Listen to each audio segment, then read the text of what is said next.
I think one funny thing, just as a side note here. Okay. I know where he's going. I realized afterwards when I came back to Germany that Suzanna thought I'm a complete liar. She thought I lied on every level of what I was telling her. She didn't believe I lived in Germany. Yeah. She didn't believe that I don't know, played baseball, that I worked with kids or something like that. She thought I'm sweet talking her into liking. Yeah.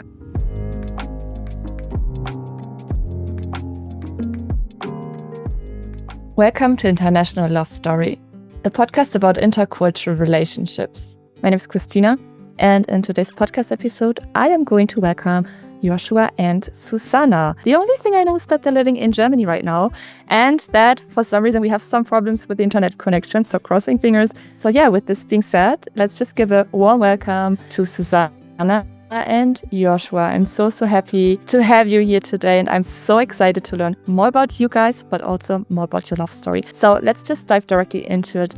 Who are you? What are you guys doing? Tell us all about you. Thanks for having us on your podcast. It's a great pleasure to be here and share our story, and we're very excited as well. But who are you? I am Suzanna. I am from Omaha, Nebraska, United States of America. I grew up there all my life, and I've never lived anywhere outside of states along country and continents. So being here is a whole different part of my life that I never thought I would ever be in. So, and I get to be here with my lovely boyfriend, Joshua. Who are you? My name is Joshua Zama. I'm 24 years old, turning 25 now. I grew up here in Bonn, Germany, and met this lovely young woman in the United States in 2022. And now it's 2025, and here we're sitting together on this podcast, which I think both of us would have never imagined. Yeah. But yet here we are. That brings us to one of my favorite questions, just to dive into it, because you, Joshua, you've mentioned that you've met in 2022 in the US, but obviously I'm curious to know how you guys met exactly. So I would love to know what the setting was, the first impression, and how you started the conversation and how you moved on from the first conversation to finding yourself living in Germany together. Sounds good. Yeah, you should take the mic. So just as a general understanding, to make it clear why I was in the U.S. is my mother is from the U.S., also from Omaha, Nebraska, while my dad is here from close to Düsseldorf. And they actually also have a intercultural relationship.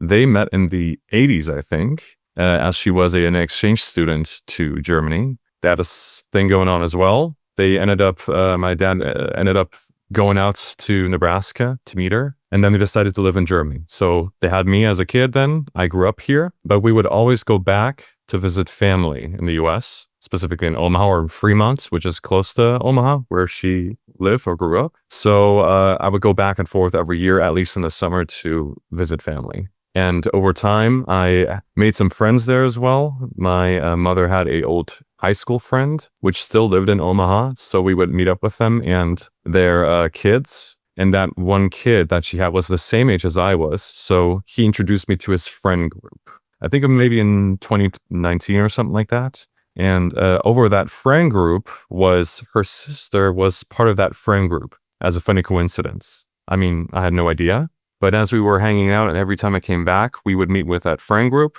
So I got to know all the members a little bit more. And at some point, Sam is her sister. Sam said we should all, as a friend group in 2022, go out to Chicago and have a little friends getaway. And I thought that's a cool idea because my family was doing a whole trip to the US on the West Coast outside of our, let's say, family space in the Midwest. And I thought, okay, why not go to Chicago and spend some time with my friends? That's enough for the setting, I guess. That's kind of why I was there. But how it actually happened that we met was all of our friends that we were going to go with to Chicago, they all bailed. They all said, we're not going to go. And then me and her sister were thinking about, are we still going to go on this trip? And she said, yes, let's do it. Why not? I had a friend from Germany coming down to meet us in Chicago already. So we said, why not? But her sister then turned around and told me, the only reason or the only condition I have for us to go on this trip is the morning before we leave, you have to pick us up and bring me and my sister to the airport. It's like at 3 a.m. or something. So very, very early in the morning. And I said, okay, I mean, I guess I don't care. Why not? Well, I was also going to Chicago, not with their friend group, but I was also meeting up a friend, and it just so happened that it was at the same time. So I had a flight booked to Chicago. I asked my sister if she could take me to the airport. She said, I'm driving with Joshua. And so I was like, okay, so this is a very sticky situation. I need a ride to the airport. Yeah. So my sister convinced Joshua to take me to the airport at like 4 or 5 o'clock in the morning. And yeah, he ended up doing it. Yeah. Even though he doesn't like to wake up early. We've never met before. I knew from Sam that she had an older sister. We've never seen each other, barely even on a picture, I think. And I mean, I said, I don't care. It would be fun to meet her sister, I guess, or whatever.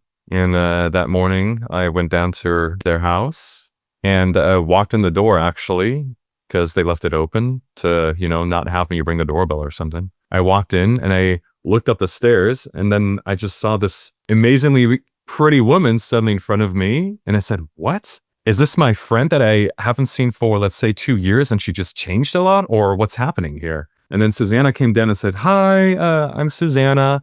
And I was just kind of stunned for a second.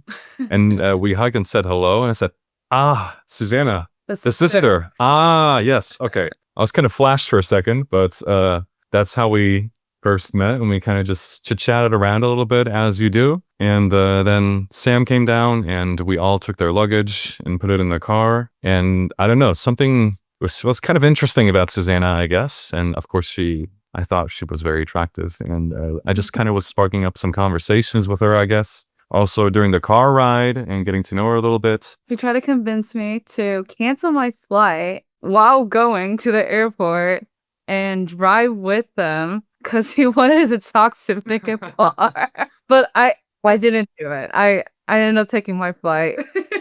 So What was your first impression, Susanna? So now obviously I'm curious, when you saw Joshua in the door and him just with, I guess, like imagining it, like big eyes, speechless, not knowing what to say, not knowing what to do in that very situation, early in the morning at 3 a.m. or even earlier. I had no, I didn't, I was like, okay, there's somebody that's going to be able to take me to the airport. Kind of cute, but I wasn't really thinking about that. I mean, I was more so going on my trip. And then afterwards, during our trip is where kind of like the magic happens. So I ended up taking my flight to Chicago. I met up with a friend, and they ended up coming 8 hours later, because it was 1 hour flight to Chicago from where I was from. And they drove 8 hours, and we met up.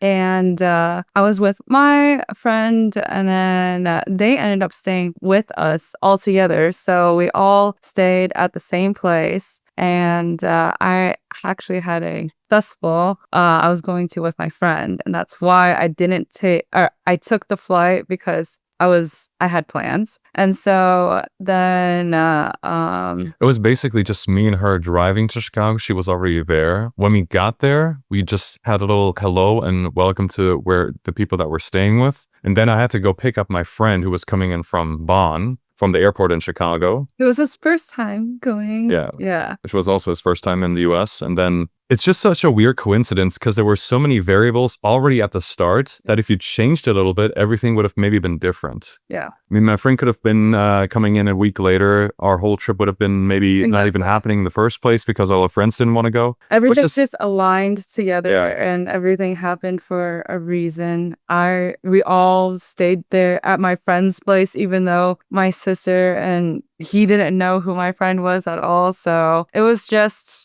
a crazy, like, the right timing. And so after the festival that I went to, Joshua, my sister, and his friend was out, and I was also, after the festival, I was like, hey, let me just meet up with you guys and hang out since you guys, his friend has never been to America before, so we got to show him around, And so we went out to drinks and then partied. And then the next day we basically we ended up doing some stuff, like we went out to eat, but every time we were taking the train somewhere. Yeah. I don't know if this just subconsciously or not. I don't think I was actively trying to do anything, but subconsciously we always ended up together, standing together, talking together, sitting next to each other. And I think there was a subconscious interest in each other for some reason that we ended up having conversations and looking at stuff. And actually, funny enough, that was the first intercultural clash, basically, because all of our friends were somehow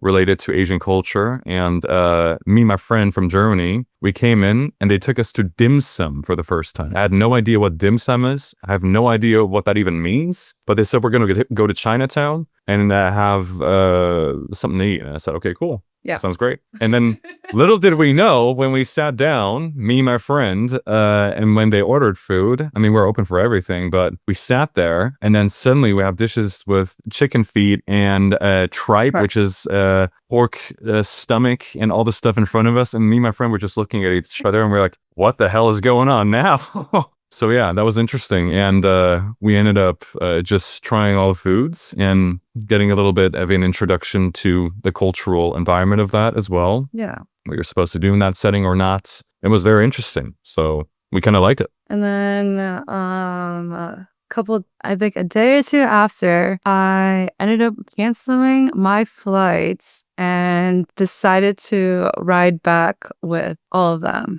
And I told my sister, I was like, hey, like I was supposed to stay a couple more days, but you know what? I do enjoy my time with you guys. So I ended up canceling my flight and rode back with them the next day. And I guess that's where, go ahead. Is everything clear until now? Do you have any question? No, I'm just listening. Okay. I'm just listening. I love how you're telling your story. You're great storytellers, like also like switching, taking over. It's a nice balance. It's just very nice to listen to you. That's good. You want to continue or should I? Because this is where this is the juicy part. I mean, there was this mutual interest the whole time going on, and we were just doing activities and whatever. And then while she decided, then in the end, at the beginning, I didn't want her to take her flight somehow to get to know her, right? But she ended up taking her flight at first. But then somehow, maybe subconsciously again, she turned around and said, hey, I'm going to cancel my flight back to Omaha, and I'm just going to ride with you guys. And we said, hey, that's cool. Sounds like fun. And yeah, we went to get some more food before we left. And basically, then her sister, which I'm kind of like I like deep conversations, and I was kind of hitting her with all kinds of hard questions before while we were driving to Chicago. She was really annoyed by it, basically. She was saying, yeah, well, you and Suzanna can deep talk the whole time because Suzanna likes deep talking. And then I turned over to Suzanna and said, really? And then she said, yeah, I love deep talking, but you can't keep up with me. And I said, is that so? Okay, I guess we'll find out. And then we were basically struck in this car.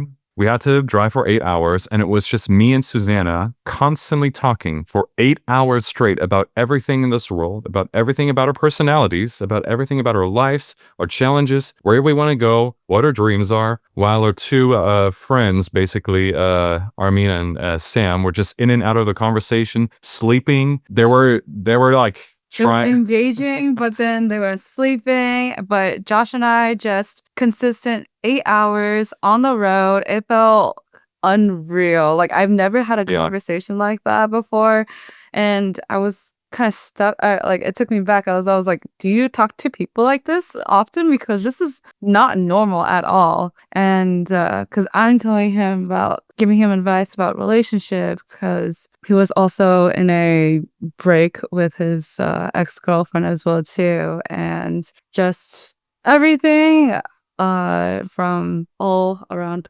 our lives, and there were some points during that conversation where I was like, we're talking so much that I didn't really understand what he was trying to say, but you do this thing where you kind of nod, you're like, okay, yeah, I know what you're saying, but like, I don't know what you're saying. And weirdly enough, he would catch me, not just once, but like twice or three times. And I swear I didn't act like I was confused or anything. So that just told me that I was like, wow, how do you know that I am not that I'm not listening to you, but I don't understand what you're saying? And he would reword certain phrases to make me understand certain things as well too. So I mean, I think what happened was after this long conversation where we got to know each other, you really get a good feeling about the person and the reactions. And I don't know, I just I was very interested, and I think I'm very interested in psychology anyways. And I just kind of picked up some signs, and I was like,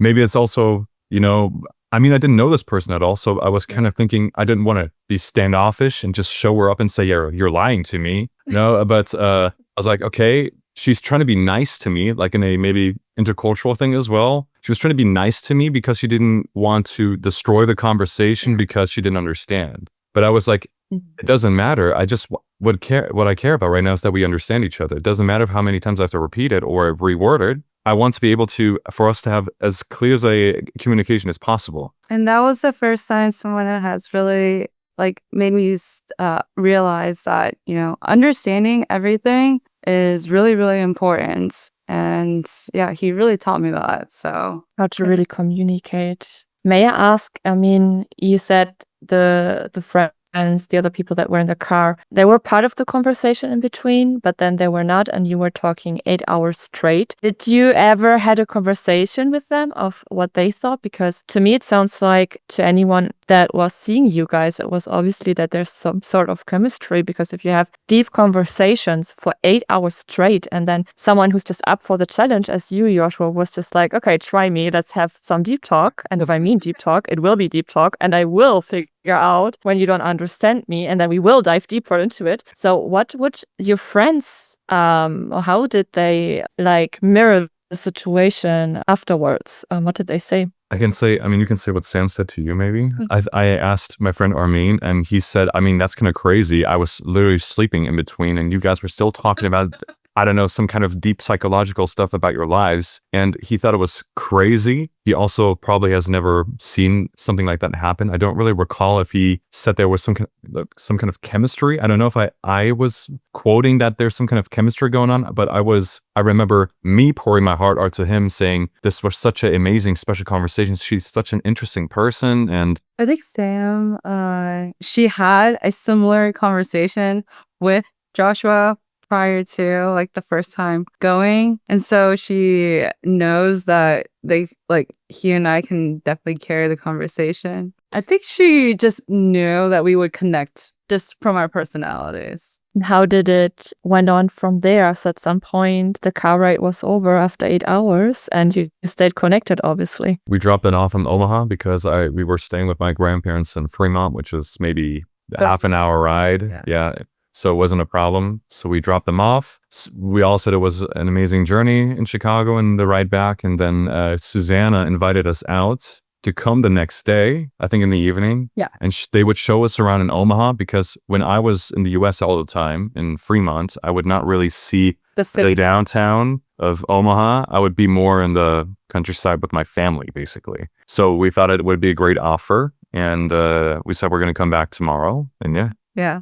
Showed them around Omaha and took them out to bars, places to eat, and the hotel I used to work at. And then after that, of course, we went to go drink. And I think we showed them bars after bars after bars. And of course, when you drink, things get a little bit blurry. And I think time after time, we kind of had this feeling of, okay, I think you are into me and I'm into you. And the alcohol just enhanced it. Yeah. She was, first of all, being an amazing tour guide. We saw a lot of cool spaces that we've never seen before, and a lot of cool experiences and talks. But the longer the night went, the more the alcohol was flowing for sure. It loosened up some of the environment. And it was also, again, the same thing. I don't know if it was subconsciously or consciously. It was kind of me and Suzanna trying to get close and talk to each other, of course. But yeah, it didn't happen until at the end of the night. But at some point, we were with two of her friends as well. So it was her sister again, my friend, two of her other friends. And at some point, her friends were leaving and her sister left as well. But Suzanna met a friend from work at one of those bars. And then we said, okay, do you still want to see some more bars? And we said, at this point, whatever. You can't shock us anymore, but let's go. Then it was me, my friend, her, and her coworker. And we went to this speakeasy, they call in the US, speakeasy bar. So it's a very intimate kind of setting, dark. You get some special cocktails. It's more quiet, so you can talk better. So it was me and Suzanna sitting next to each other while the others were sitting there. So we had a 2-on-2 kind of conversation. And I think that's the moment where I was like really thinking about this can't be normal. Like me and her being close is such a great, I don't know, such a warm feeling. And I was really starting to wonder, is this reciprocal? So is it coming from her end as well? Or is it just me, my mind going crazy and thinking that she wants to participate in this somehow? And I think, I mean, if you want to continue. So after the bar, bars closed at 2. So my friend offered to invite us over, and we're like, okay, like why not? So we get there, and the moment we got there, we had to like go up to her apartment and stuff like that. I think the moment when we got out of the car is kind of where that magic happened, because we both looked at each other and then we grabbed each other's hands at the same. I think it's at the same time. He thinks I grabbed his hand. I think he grabbed his hand. So we're just gonna say it was at the same time. I think it was probably like at the same. I just remember we looked at each other and we both just did the motion to like hand in hand. And then we realized, okay, this is like the real deal. Yeah. Like it's not some kind of you would say in German Gedankenzirkus, right? It's not some kind of imagination. It was like a confirmation from the outside. And I think we went up, and then we were like, okay, we're gonna play some games and all this stuff. And after about an hour or two, we said, okay, let's just go back to my place. And once we got back to my place, they were gonna go home, but they ended up staying. Joshua and I ended up talking the entire night, no sleep. That's where kind of we connected really well with just talking about much more in depth of certain things, how we see like topics that we talked about. I've never really talked to anybody about either. I don't know, probably for you as well too, maybe. Yep. And it was just so deep to a point where I'm like, okay, this has to be somebody that you have all the qualities that I look for in somebody, but the one thing is you live in Germany. Like, how is that going to work? And I think one funny thing, just as a side note here. Okay. I know where he's going. I realized afterwards when I came back to Germany that Suzanna thought I'm a complete liar. She thought I lied on every like level of what I was telling her. Like she didn't believe I lived in Germany. Yeah. She didn't believe that I don't know, played baseball, that I work with kids or something like that. Like she thought I'm sweet talking her into liking me. I thought, because, okay, first of all, he does not have a German accent. He has a actual American accent. So I was like, how are you from Germany? Like, don't they all kind of have like a little bit of an accent? I thought he was just a guy from the South that was trying to get on me and trying to pull some strings. And like I used to play like professional, or not professional, like professional, but like baseball in Germany. And he worked with a lot of kids. And I was like, okay, people say that just to, all girls love guys when they work with kids, because as you get older and you're a mom and you're like, okay, at least he can handle the kids, And so, it all became, it was all true. It was all true. When I came to Germany and for the first time, I was like, okay, I am stepping into his life and it's pretty amazing. But let's bring it back to... You probably have a question though. Yeah. I'm just wondering, actually I have 2 questions. Let's start with like going back to your conversations, because you've mentioned, Joshua, and you, Suzanna, as well, that you clicked on so many levels, that there were so many similarities and so many, like when it comes to your future perspective or your your future visions that just aligned. May I ask, like, I know it's difficult to find words for someone someone who's listening right now or watching right now, to really give the idea on what level you've really clicked, and you've made pretty clear that you had in-depth conversation. But what would it be exactly within those conversations where just like, okay, check, we click, and this is amazing. What topics would it be, for example, you've been talking about? I think one of the biggest ones that amazed me was the general perception of life and the outlook on life on a base level. Meaning, I mean, no matter what your values are and whatever, you might have a certain view angle on things happening in your life. It might be more, positive or more pessimistic. Everything is okay. I just was shocked on my side because I was coming out of a relationship where I was the person with the positive angle and the other person was very pessimistic. And it became a normal reality to me. But when I saw a young woman that was the opposite of that, I don't know why, but it just felt great to have somebody to go forward in a positive manner or even imagine stuff being positive together and not just a kind of a wear and tear situation. Yeah. Yeah. Or, base values, just what we care about in life, like caring about family, caring about having a good life, being very industrious and working hard for what you want. Yeah. I think goals that we set ourselves to for success and our family like outlooks on that, and just I think everything in all the aspects of life kind of matched up, and that's why it was it just aligned really well between me and I.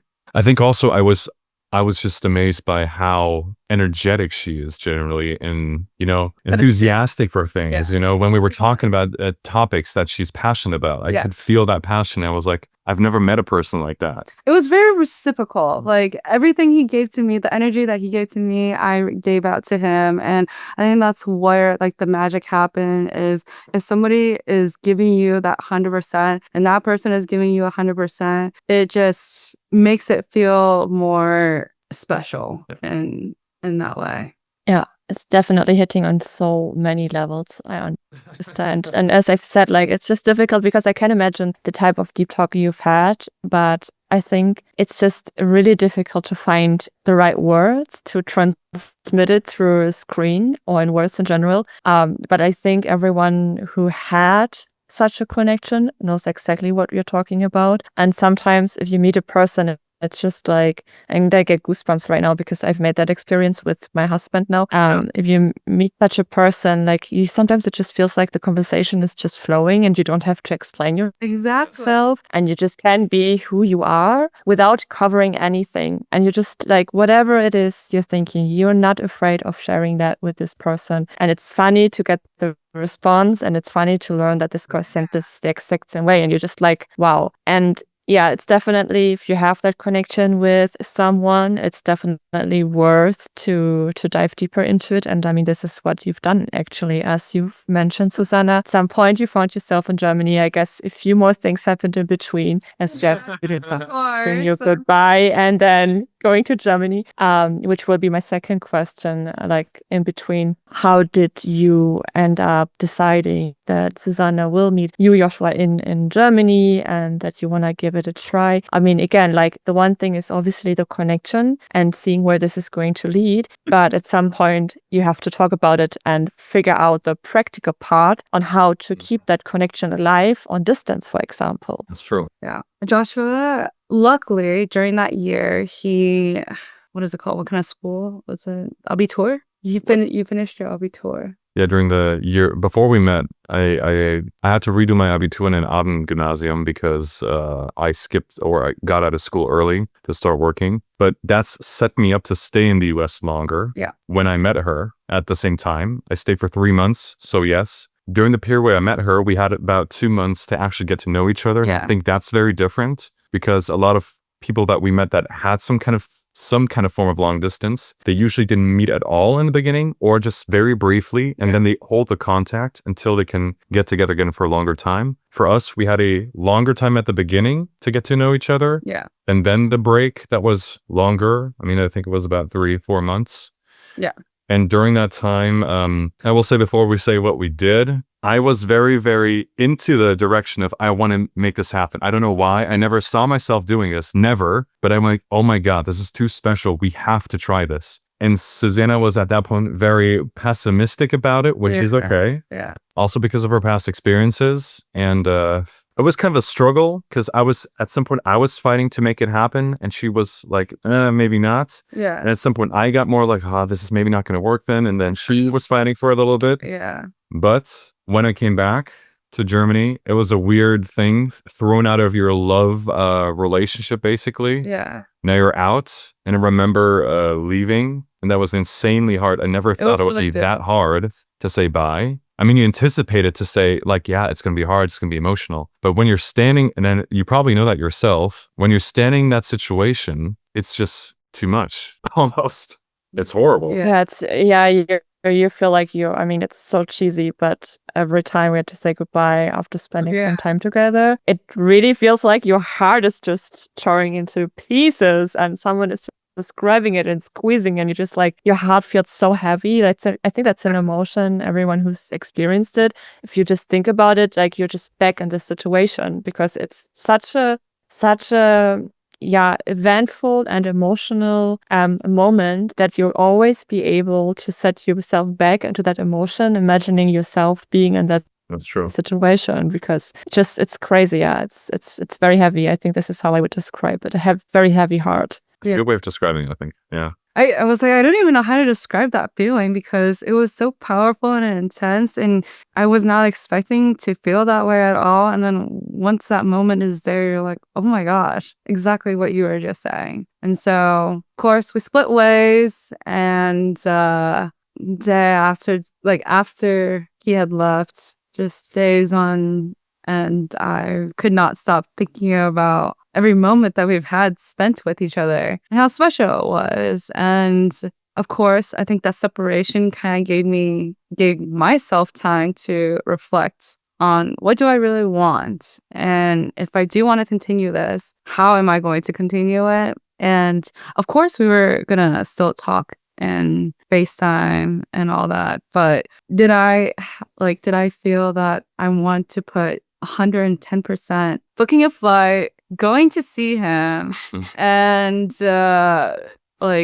being traveling alone for the first time and pursuing this relationship? I mean, to be more transparent, it was hard because we were split. We didn't know what was happening. During the time we met, she had already quit the relationship with her ex, but right before we met, they didn't come together or anything, but they were starting to talk again to see if maybe they were going to come back together at some point. You're right. So during that time when we met, it was also really hard because we were both in this kind of weird headspace of, does she want to kind of maybe give her already known life a second try and just, wipe away all the stuff that happened between us? Or is it going to be more a exploration and see what this magical new thing would take you to? The same thing for me too, but for her, it was a little bit more of a different situation. Yeah. And I came back to Germany. We were FaceTiming all the time. I never spent so much time on my phone FaceTiming or talking to anybody in my life.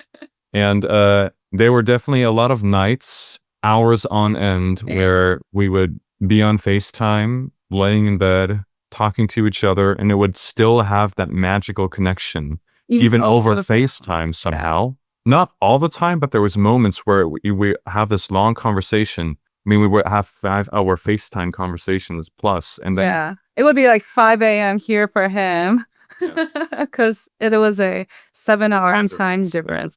That was really difficult, I will say. I mean, even now when I FaceTime like my family and friends back at home, it's really difficult to find time. And the fact that he made time for me and spent more time his time that he should be sleeping, talking to me as well too. And I just knew that he was dedicated and I had to make some move happen. So during our breaks, the time that we were not with each other, I was like, okay, I'm just gonna book this flight. Like, I'll have the cancellation. I'll have the cancellation be there and everything. But I think every part of me is telling me I should go visit him. And so I booked a flight the day after Christmas.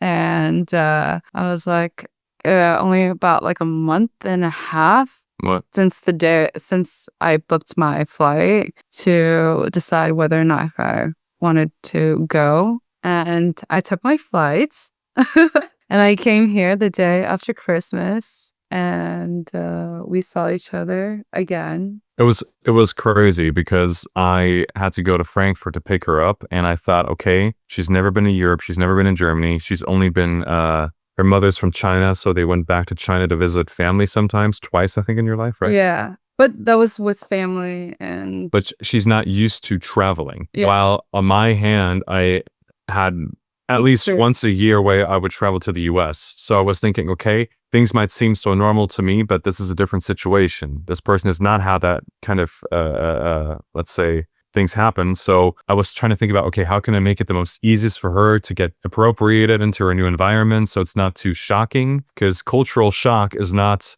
I learned that also myself. Cultural shock is not this thing where it hits you right in the face and you're like, oh my God, this is so scary. But it's just this weird state. I would describe it as when you're getting a cultural shock, your body is already adjusting to the new environment, but you're not, your mind is all, I don't know, you're in like fight or flight mode in a way. You're not realizing what's going on. You're going through the motions, but after a good 2 or 3 days, suddenly it sets in and you're like, holy crap. I am Yeah. somewhere else. Would you agree? I agree, definitely. I mean, it takes some time for the brain to really realize what's going on. And you will oftentimes, it feels like you're just realizing it way too late.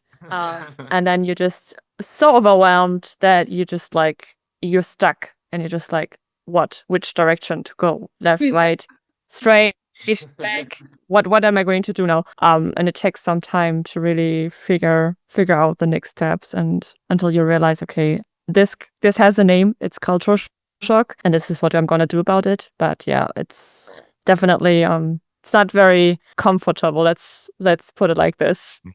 Yeah. I mean, I definitely felt that the first couple of days when I was here. But I wanted to say, like, of course, days leading up to the moment that we were going to see each other, I was super anxious. He was super anxious. Like, he didn't sleep at all when he came to pick me up, and I could not sleep at all on my flight. So I was like twiddling my thumbs, like, oh my gosh, my heart is beating out of my chest right now. Within 1 hour, I'm going to see this guy again that I haven't seen for 3 months. And the last time I saw him was back in America, and now I'm going to be in his world. So Yeah. then he was so adorable when he came to pick me up. He had a sign that he created with my name on it, and he like was one of those.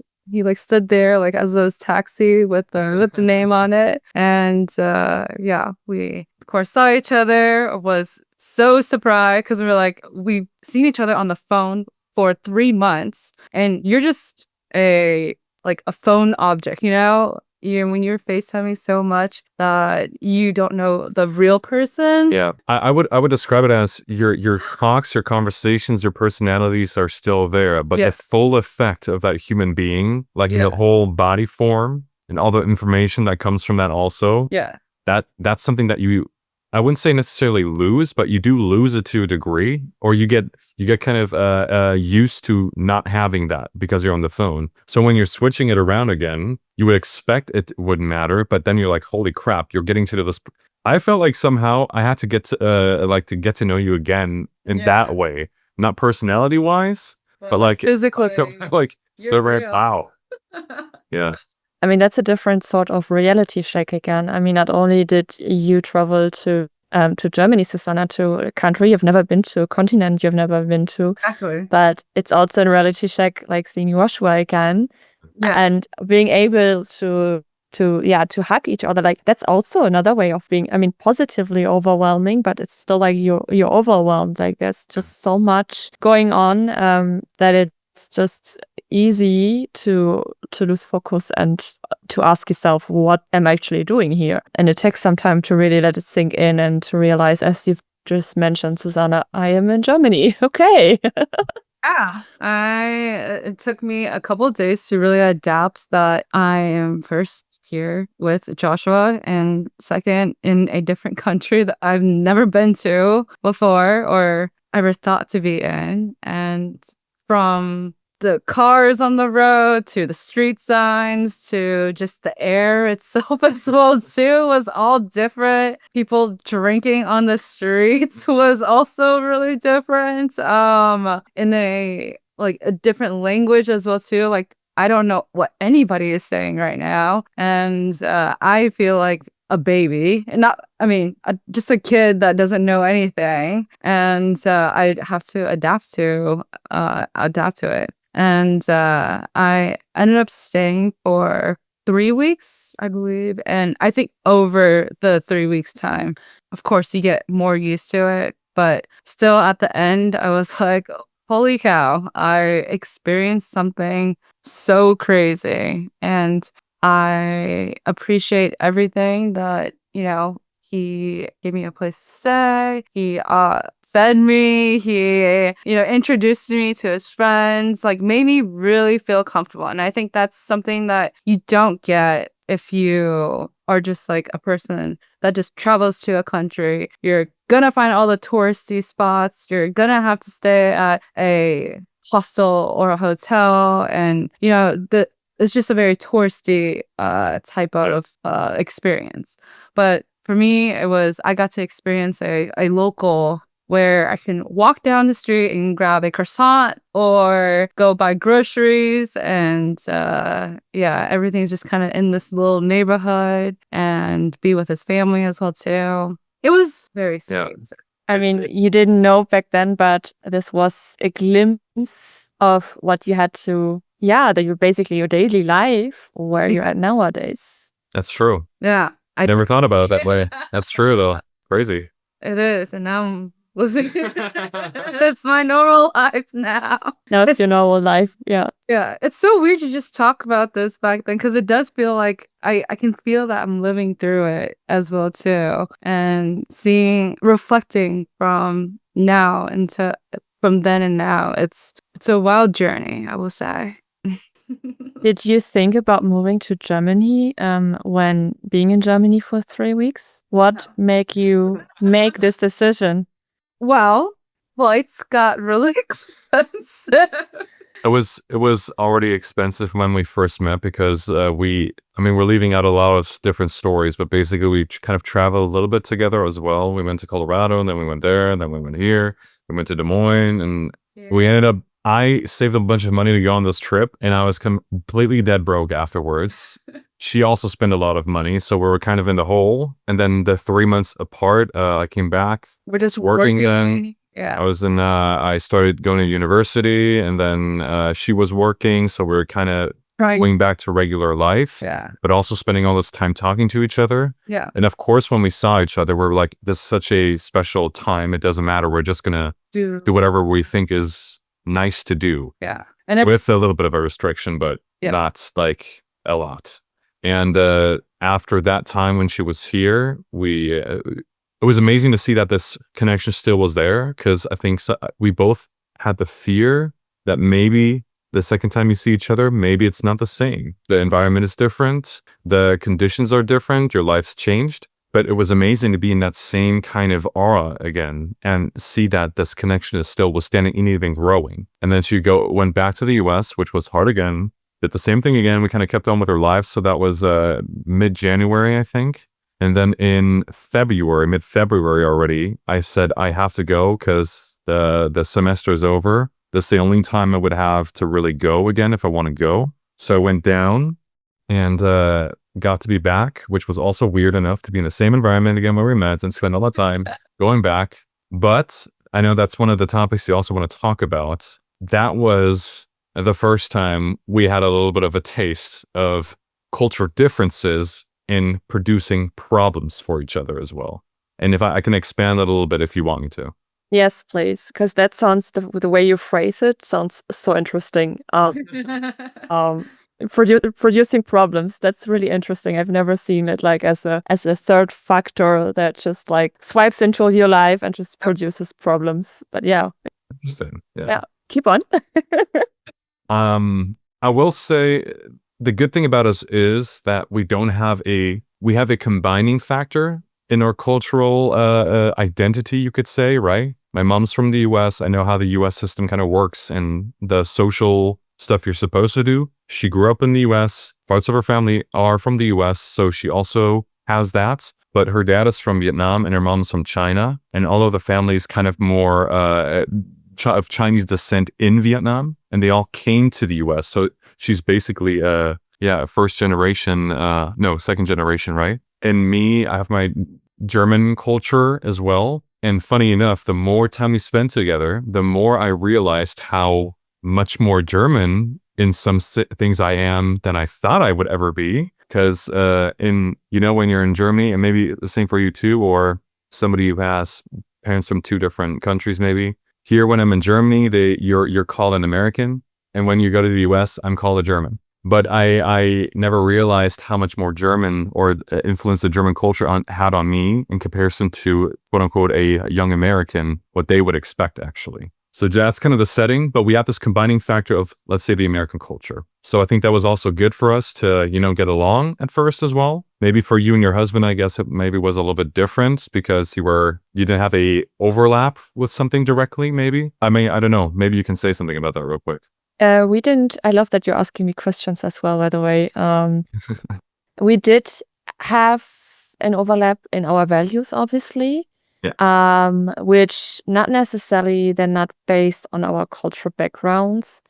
We did not have so much overlapping on our cultural background, but sometimes it's also difficult to really state out, okay, that's a cultural difference. That's a personalities that are taking over, and that's the way you grew up, that's the way I grew up. So that's the cause of the household or the families we are from. Like sometimes it's just all become being one in a weird way. But on cultural differences, there were a few things we had to go over before really making sure that we have common ground when it comes to communication, for example. Because both of our expectations were a little bit different, for example. Also me, I would describe, it's like, I don't know what I am now. I'm a hybrid between several cultures in a way, and I just pick what I think fits best to my personality as well. But there are many things I'm quite German in, and we had to learn, obviously, as you did too, and that's what I'm interested in, obviously, as well. We had to learn to find common ground and to set the ground rules and to really make sure that no matter what it is, but that we have this open communication instead of just ignoring it. It took a while, I'd say, approximately 1 year for us to get there. And also it's definitely much easier to now that I'm living here in Argentina, I know why certain things, like I understand his behaviors in certain things much better, and the other way around, because we also lived in Germany for a couple of years. So it's not such a big deal anymore. So cultural difference, it's just like we make fun of it, but it's not that third factor that's causing issues anymore. Yeah. I do agree. Like I experience very much similar into that, because when I came to Germany, then I realized, the way he acts, the way he talked. Yeah. The way he acts, the way he talked was so out of norm, where I was like, why do you talk to me like that? Or why are you that's where it started. Yeah. Because basically, just to give you some hints before we get more into it, the second time I came and we were doing our stuff, and it was a little bit more intense because she saw my family now in Germany, and I came back and she started introducing me a little bit more into her family circle. Yeah.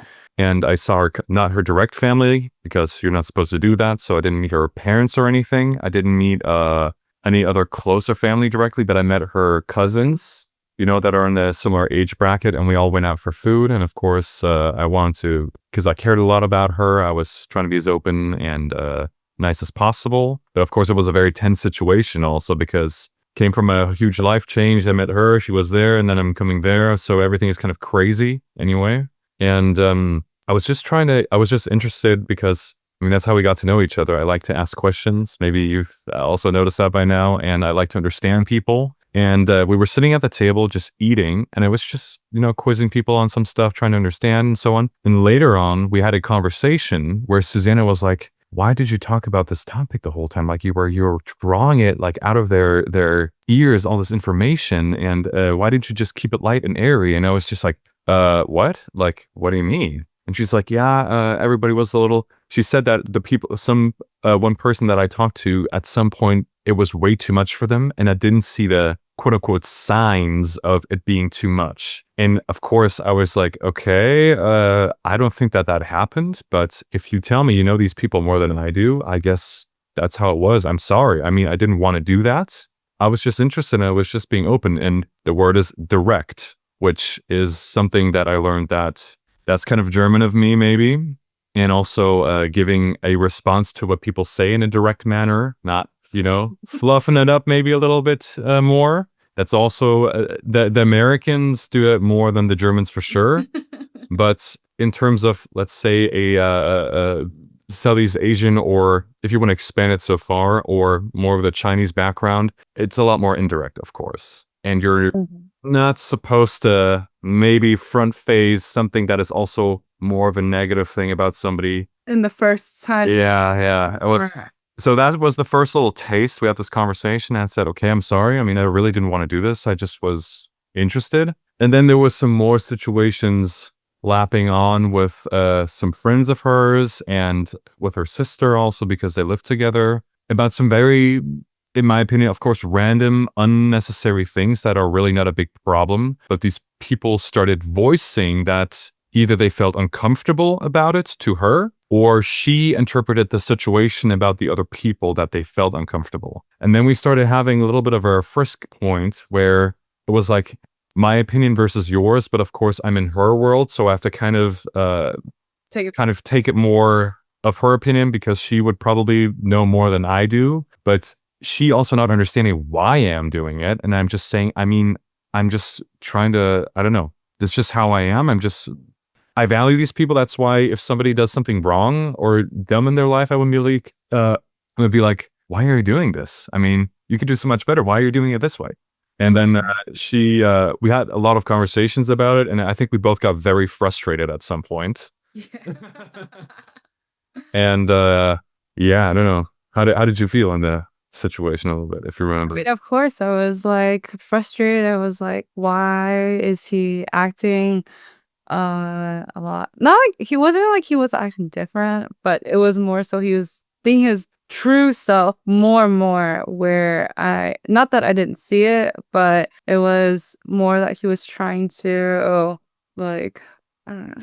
I think also what the factor was when we met in a way beforehand, I was already like, for me, although I've gone back and forth in my life, it's always still a little bit of a culture shock, of course, if I go somewhere, right? And the time we met, I already spent 2 or 3 weeks in the US prior, so it was already adapted. And then we met, so it was not that big of a deal. When she came to Germany, of course, it was more on her end, but it was a very short time frame. Yeah.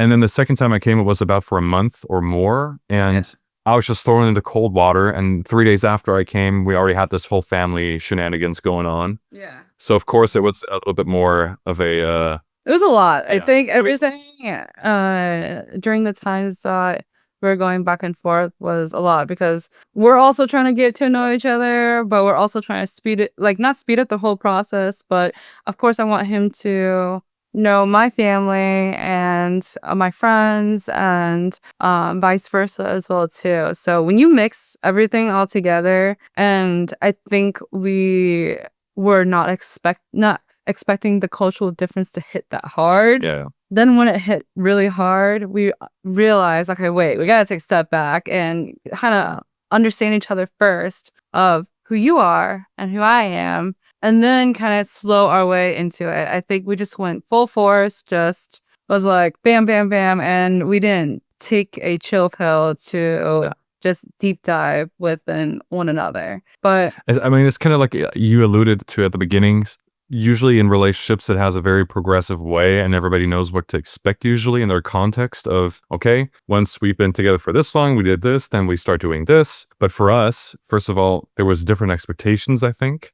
Maybe I was at some parts trying to go quicker while she was going slower, and some things she was going quicker than I was going slower. Yeah. But also, and this, I'm going to ask you about this too, because I would be interested to know, with the limited time that you do have together, even though you're having all these conversations online and on the phone, once you do get to come together, you value it more because it's not a regular occurrence and it's not that grippable all the time. So we realize that, okay, once we do come together, we have to do even more important things to either further our relationship or expand also into what we want in our future, aka with family and so on, if it's compatible even, because we didn't know. We knew that us as people seem to be compatible. We have a great time together. But of course, the next step is also, if you want to invest so much energy into this thing, which it does take more energy in a way than a regular relationship, you have to really find out if it's worth it. And since we both care about family a lot, it was a natural step to say, okay, we're getting to know the family a little bit more. Is it going to work out with the family as well? Would you have something similar as well? I mean, in our case, in general, we moved quite fast, as mentioned in the beginning. So we got to know each other. We met via Tinder. We would visit each other. Like my husband would come to Germany, and obviously I tried to integrate him as much as possible as well. I mean, he came for Oktoberfest. That's also a different setting. So we had a couple of beer. We celebrated. He met my friends. He even met my ex-boyfriend at that time, which is a different story. It's also in this podcast, the first season where we talk about our relationship. So yeah, he definitely had a culture shock. And then on top of that, me introducing my ex-boyfriend. It was a very weird situation. Anyway, so like, you know, it was just like the times where we met, to get to the point, the times where we met between our online dates, like when we met in person, yeah, you made sure that you just have the best time possible, that you do all those cool things. We did a helicopter ride, for example, when seeing each other in New York again, and it just felt so magical. And you're just like, sometimes it felt like you're living in your own bubble.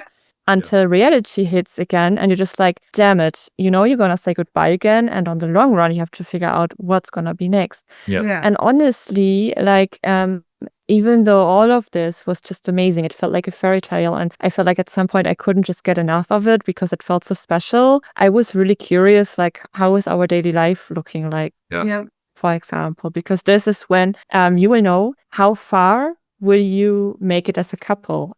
Because the scenarios we were in before, they were not real in a way. Yeah. They were real, but somehow they weren't.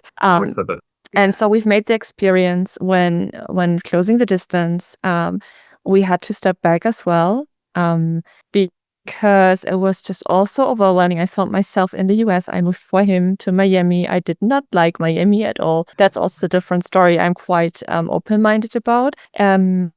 In the podcast as well as on Instagram, social media in general, my experience in Miami. But I realized, like, hey, it's not this fairy tale. This is real. This is a real relationship, and we have to make it work somehow. And there's this thing called culture shock. I wasn't aware of it. I thought we just close the distance and everyone will be happy. And, you know, until death takes us apart, and it is like, yep, this is not how it's going to work. Just like any other relationship, it's a lot of work. You have your good moments, you have your bad moments, and let's just go 2 steps back and really take the time to get to know each other in a real world scenario of living together. And yeah, so this is how I have experienced it. And I'm sure if you would ask Nacho, so my husband, he would definitely agree to this, that you come to a point where you realize it's not a fairy tale. And then it hits even harder in a weird way.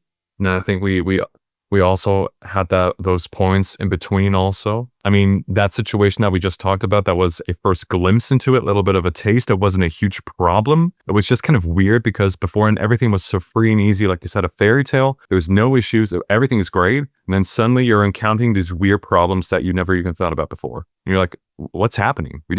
I think we really, in the situation, didn't exactly understand what was going on, but the more we talked about it, it was kind of a theme then that we talked about throughout the weeks. while trying to still enjoy the time together, but also, talking a little bit more deeply about what's going on. Why is there some kind of friction? And then we started to find out more and more that in the assumption that it has to do with cultural differences. It's not because anybody has any mean spirit towards each other. We're not trying to set each other up. We're not trying to wind the horn and, get each other in a bad situation to say, you're a bad person.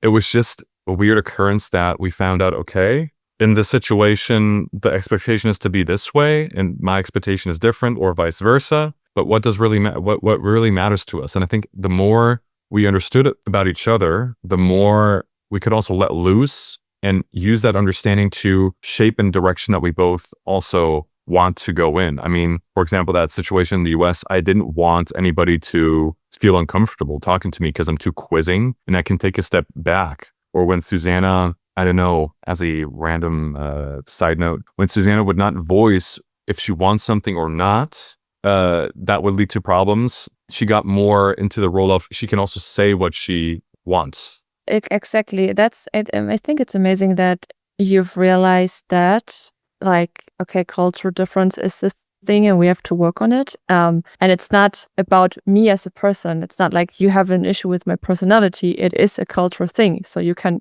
finger point it. You can be like, that's the reason why. Yeah. And then you can choose to understand why, and that way you will also learn more about yourself, which I think is very interesting as well. So it's a lot of growth throughout the process as a couple, but also as an individual. But that you got to the point where you realized that Suzanna does not have an issue with me as a person.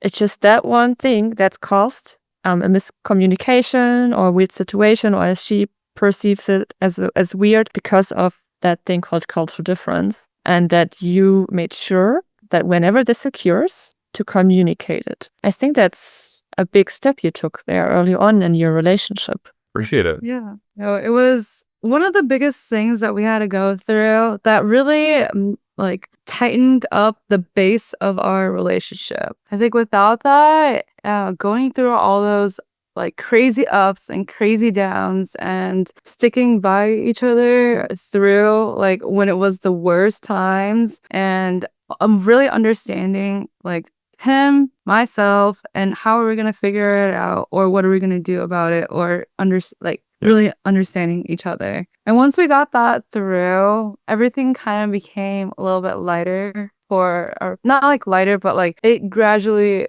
became better for our relationship, because we now whenever we come into our problems, which we don't really go into a lot of problems anymore now, but during that time it was let's take some time and figure this out, because I'm here for you and you're here for me, and we're doing this as a team, not with one another. I think we also, in our past relationships, I mean, just for me as an individual, that was a big theme, that at some point, and maybe everybody has had that happen in a relationship maybe, and Suzanna had that too a little bit, where you start as a team, but due to some problems or issues maybe caused by yourself or outside, one person or both of you start becoming villains to each other. So it's not like you're a team anymore. You're not supporting each other anymore, or you're actually starting to fight against each other, literally, as enemies, until it falls apart, usually. And I think because we both had experience before, we were also seeing the beginning of signs in that direction with, the communication issues. Not that we were already doing that, but if we don't talk about this right now and figure out, like you said, point at it and say, this is the thing, let's try to do something about it, you would end up walking that direction maybe about, becoming enemies instead of a team. And like Suzanna said, and I think you worded it very well, I think that understanding for each other, on top of all of our, was based on our deep talks beforehand, maybe. The deep understanding of actually, this is your personality. These are your fears. This is what you care about. This is what you like about yourself. This is what you hate about yourself. Because these manifest, of course, in problem situations often, right? Your fears and so on. I think because we had that understanding, and then we attacked our other issues, like you said, above, it really created a strong foundation that you probably definitely need. Otherwise, it's not going to happen. Yeah. Yeah. Because I mean, the one thing is pinpointing the issue which is Yeah. in that case the cultural difference. And the other thing, which brings me to the next topic, because obviously I'm really curious, Susanna, how you adapted in Germany, is like taking everything you've learned about each other, everything what you've learned about yourself, and making a decision of the next big step because you feel it's the right step and that's what it's needed, like to basically strengthen the bond. And obviously at some point you just want to close the distance because you have this amazing thing going on. You found a way to communicate, you tackled some hurdles, and you just want to know what else are we capable of. So as far as I understand what you've just shared with me, the next logical step was obviously to close the distance, and this is what you've done. So my question to you, Susanna, is, do you remember like the moment where you guys decided, or where you, Susanna, decided to move to Germany, how it felt like, and how was it for you leaving the US, stepping into another country, booking that one-way ticket, of course, and starting your life in Germany? How were your first few weeks, and how did you adapt in general? Well, I mean, kind of as what you said as well too. When we were seeing each other back and forth, it was more of like a fairy tale, a vacation that just never ended during the times that we were together. And so over time, we realized that that just is not a forever thing. And some way, somehow, either you're coming to me or I'm coming to you. And we've talked about our futures and where we see ourselves at. And Joshua said he really does see himself in like later life being in the US. And if he made that promise to me that he wanted to be in the US when we have kids and family, then I feel like I should come to you during this time now and to explore more where he came from, what he does, and everything around that. And so I said to myself, this is going to be one of the craziest things of my life. But I mean, this is the time to do it because you're in your 20s and you won't ever really get a chance to do this in the future when you do have kids. So I wasn't restricted or had any contracts with my jobs. I was working hotel and my parents' restaurant. I also had opened up my own business doing permanent jewelry, and I was more of a mobile on permanent jewelry. And so everything in my life during that time, I was like, I can put a pause on it and try out my new life in Germany and see kind of where things go with Joshua, because I want to know how it is to be living in real life of every day being with each other and going to work and structuring our lives together. And that was something that not that we never got to experience, but because when we saw each other, it was only for, there was a start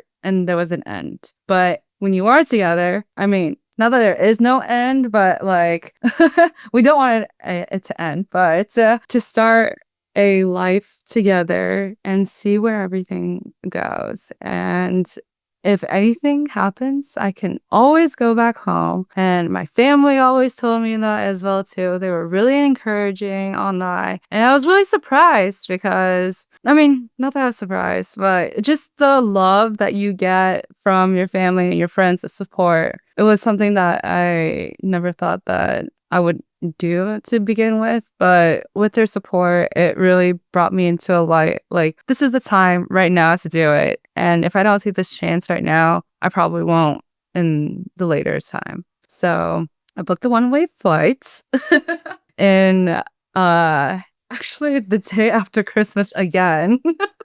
But funny enough, no, actually, I did book my flight. It was on Christmas Day, so I was gonna miss Christmas, but I was gonna spend Christmas with his family. So either way, I said goodbye to my family and woke up the next day, and I woke up late, actually. And I missed my flight to Germany. And they said, yeah, you are like 45 minutes late for checking in your bag. And I was like, oh, crap. Like, I've never been late to anything. And the one time, I don't know if it was like my body or just mentally, I wasn't ready to leave yet. But it was kind of a win-win situation because they rebooked my flight for free for the next day. And I actually got to spend time with my family before I left. And had that one last time with my family on Christmas Day. And then it was like a goodbye. I think that it was very important either way, if it was her here or me going there or whatever, that we always talked about we're planning on staying together in this environment, but nobody's trapped. I'm not going to trap you in my basement and not let you out. I mean, if something goes wrong, worst case, you book a flight back and it's all good. I mean, I'm not going to hate you for not working out in Germany. Yeah. And I think that even though it sounds logical, I think it takes a lot of the fear because the pressure, I think, is there that when you commit to going somewhere, I mean, you want to make it work no matter what. Yeah.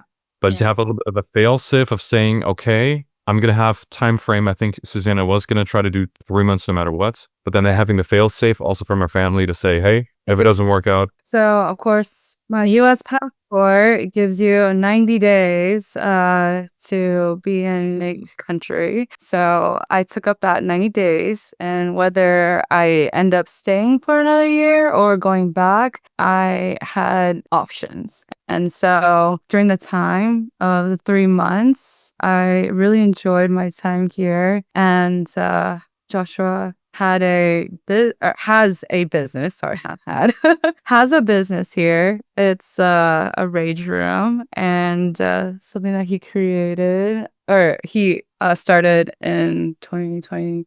The year after we met in 2023. Yeah. So honestly, the biggest thing about us being able to do this is that our life factors just somehow played out that it worked out. Yeah. She wasn't really bound by any contracts or any training to only stay in the U.S. I have my own business here, so I could have also said, screw it all and go to the US, but I also have the capabilities of letting her come here and then employing her. Yeah. Although she, didn't have any direct trainings or usually, I mean, maybe you know that yourself, I assume so, but in order to come to Germany and have a work visa, you would have to have a college degree, some kind of training to make you specialize in a certain field. And Suzanna didn't have that. So it was good for me to be able to employ her because I can make that choice and then somehow work around it. Because otherwise it would have been very hard probably as well. Yeah. So he employed me and I ended up getting a work visa for a year. And but you have a residence shop. Yeah. So I have a visa here. So I can stay for, we can always renew the contract. But as long as you work in the business, you can stay. Yeah. So that's... But one thing we should also say, I remember that before it was clear what we were doing, and the last time I was in the US, so that was in, I think I left in November and she came in December then. We were literally looking at each other because we're like, okay, what if everything doesn't work out with your visa and so on? What are we going to do? Oh my gosh, because in the 90 days, the idea, I didn't know that we could even employ her in the business. I had no idea because I don't know. And we just thought the 90 days and then see what happens. So we were sitting in the airport looking at each other like, okay, what if the 90 days run out? And there's no other option, but we want to stay together. What are we going to do then? I mean, of course, you can always go back, but would we consider getting married just to be able to stay together or not? Or that was kind of we were very hesitant about saying that. Like, we both knew, but we didn't want to say it. And we're like, should we say it? And we ended up saying like, okay, if it does happen, of course, you have to have the conversation, right? And so we were looking at each other. We're like, okay, if all of it fails, that last chance, if that happens, I think we both were agreeing that we would do it. Yeah. But it worked otherwise. And not that we don't want to get married or anything, but I mean, at that point, still also very fresh relationship and also long distance still at that point. And we're like, okay, what are you going to do worst case if something goes down? Yeah. And yeah. So I've been here for about a year and a little bit more. 2 months. Yeah, a year and 2 months. Do plan on staying for maybe a couple more years and see where our journey heads to. But overall, I do love it here. It could be a little bit more sunnier these days, but I'm learning German slowly but surely. It's a really difficult language, and it was a language that I didn't even touch when I was in school as well too. So learning a new language at 27 years old is a lot difficult. But I am slowly grasping onto it. And what other challenges have I had? I think making new friends as well too is a little bit difficult. No, I mean, not that I'm not a sociable person, but it's more so I think when I'm at this age right now, I do have the friends that I had back at home, and yet I also have to understand that there is a language barrier with everything that I go to is something I have to face as well too. But I mean, you learn from your mistakes, very much so. I learned that very well. And I mean, I have many more mistakes to go, and I'm willing to accept that and learn from it. But yeah, being here, continuing my relationship with Joshua has been honestly a delight, and I'm excited for what's to come. No. I love this. I love this. And I just love how you've told your story. I've loved, as I've mentioned in between, how balanced and how aligned it is. Like the way you just communicate, it has something very special. I hope that doesn't sound too weird. But no, it's just lovely to see you too. And it's just lovely that I didn't even had to interfere too much, and you just kept on telling your story with this sparkle in your eyes, and still the sparkle's there. So you can definitely tell you that you're super excited for your future. And yeah, I'm excited for you guys too. I'm so curious to see where your journey is going to lead you. And I mean it, I really, really mean it. And it was just so heartwarming and lovely and amazing to learn more about you, to learn more about your story, but also to learn more about you as individuals and your challenges, your individual challenges, and that you work together as a team. And it seems like you figured it out. And for you, it works very, very well. And as you've mentioned, Joshua, in the middle as well, that you see yourself as a team. And when there's an issue, you work together against that issue and navigate it. And I think you both can be very, very proud of yourself, that you've managed it, that you've came so far. And I think you've a lot to look forward. Appreciate it a lot. They're very kind words. Yeah. I mean, who gets to say that we get to wake up with each other, work together, do everything together, and still not get sick of each other? That's a whole different layer we didn't explore, because we spent every part of our day, because not only do we live together now, we work together, we do everything together. That's kind of insane. I thought it could happen like that, and we still have this love for each other like the first day. And no, we're weird. It's we're maybe a little weird, but that's just love. That's just love. And you're not weird at all. Believe me. It's just, no, not weird at all. I mean, we are together since 10 years already, Nacho and I. We met when we were both quite young. We got married quite young. We thought, still, I think when I think about it, like there were a lot of times where it was just like, we are totally crazy. But we've made so many great memories together, and we also work next to each other. So we spend almost 24/7 as well. And even after 10 years, because you know what you've been through, what you've overcome, and how far you've got. So there's just this deep, deep, deep appreciation for the other person. And also the fact that you don't have to hide anything. And you just don't, you can be who you are with all the flaws, with all the special effects. And the other person will still support you and appreciate you, and you just, again, working as a team and working towards a bigger goal. I think that's just so, so important. And even after 10 years, we don't take it for granted. and I'm curious as well with our journey, how will we perceive it in the next 10 years? But it's just there's specific, specific life events that really make you grow closer. And then it's just going to be quite difficult to cut the bond again. And it sounds so cheesy what I'm saying. Yeah, it's no. Oh my God. But yeah, you get the idea. And also mad respect to both of you for also doing that whole thing. And you've been doing it for 10 years. That's a whole different level again. And also mad respect for you doing this podcast and trying to interview people and show it to the others that have maybe similar experiences. Because I remember we had so many conversations that people ask us about our story. Well, yes, we love talking about our story. Yes. But it's hard for us to relate to the other people when they have not maybe the same experience, but also for them to relate to our story. They ask us for advice often, what would you do then and then and then? But it's just a different situation also. And I think you probably know that yourself.